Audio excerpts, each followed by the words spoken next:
ई गात हो के मां बोरल ना जला तब का गजला के ओके चाटल जाला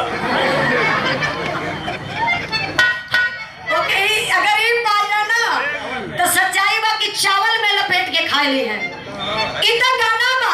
लेकिन बारे हमारे चाचा दादा लोग अपने जमाना में कितना शुद्ध गाना गावत रहलन जो परिवार में बैठ के आप लोग सुन सकेला कौनो लाज शर्म ना बा।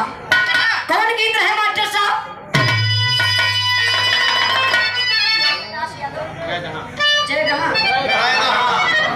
जय प्रकाश यादव रैदहा की धरती से भैया की तरफ से 51 रुपए का पुरस्कार बहुत बहुत राम आशीर्वाद का जा रही कहना है